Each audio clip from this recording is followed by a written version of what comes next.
tava falando que de vez em quando o paciente vai até você e você não sabe uma resposta. Sim. O que você faz numa situação dessa? Tem um grupo, você manda, olha aqui, vamos analisar vários dermatos olhando, isso aqui é assim. É uma opção, isso acontece. Às vezes eu mando para dermatologistas que são mais experientes com determinada lesão, enfim. E eu recebo muito isso de médicos, o WhatsApp é todo dia, foto de lesão, de médicos me mandando todo dia. Mas o que acontece na maioria das vezes é que eu vou embora pensando nisso e vou estudar. Então eu chego em casa com o paciente na cabeça, com a lesão que ele tinha, com os diagnósticos que eu penso que ele tem, sento, abro o livro ou abro uma plataforma de estudos e vou estudar. Então eu tento estudar para poder ser assertivo no meu diagnóstico ou no tratamento. Pô, não tem um exame que dá Então, pra você fazer? Sei lá, um exame de sangue que te norteia além? Assim, Porque eu falo porque na pele realmente, eu não sei se pelo sangue você conseguiria ter essa... Tem doenças que, assim, por incrível que pareça, embora esteja a flor da pele, literalmente, muita gente olha e não sabe o que é. Porque não tem mais de 3.000 doenças catalogadas? Exatamente. Então é difícil. Dermatologia é difícil. É difícil olhar para um doente, ver aquelas lesões que estão ali brotando na pele dele e falar, pô, não sei o que é. Às vezes vai ter doença que você nunca viu na vida, aparecendo no seu consultório. Com certeza. Mas tem uma coisa que me tranquiliza. Embora você não conheça, você não dê a etiqueta para a doença, eu sei de que grupo ela faz parte. Então eu sei se ela é inflamatória, eu sei se ela é autoimune, eu sei se ela é neoplásica, eu sei se ela é infecciosa. Então eu consigo categorizar a doença em grupos. Isso acontece. Eu vejo que critério que você ia categorizar padrão, uma autoimune, por exemplo? Uma autoimune. Eu vejo o sexo do paciente. Então eu vejo que as doenças autoimunes, elas predominam, por exemplo, mais em mulheres do que em homens, de forma geral. Eu vejo a morfologia da lesão, a topografia da lesão.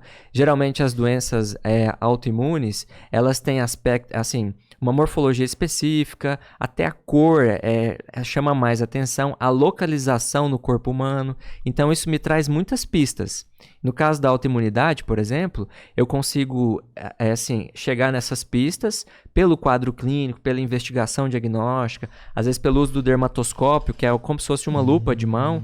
Então eu consigo traçar essas características. Eu não consigo virar e falar assim, é tal doença, botar a etiqueta, mas eu sei na minha cabeça o mecanismo do adoecimento daquela região. Você não sabe o nome científico, não, mas às a vezes, espécie, as coisas, tudo perfeito, você pega. eu sei. E o tratamento acaba sendo semelhante, né? Porque exato. Aí você já consegue muito bem, né, restringindo o avanço dela. Perfeito. Se eu consigo enquadrar em doença infecciosa, por exemplo, a minha linha de raciocínio é uma. Se eu enquadro em doenças autoimunes, inflamatórias, a minha linha de raciocínio e tratamento é outra.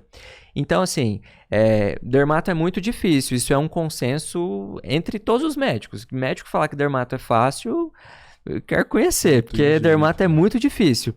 E aí, assim, a gente lida com essas lesões todos os dias. Então, pra gente também é muito difícil.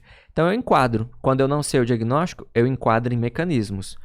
Muitas lesões eu sei, eu olho o seu diagnóstico, mas às vezes não. Então, essa semana, por exemplo, atendi alguns pacientes que eu não sabia o que era.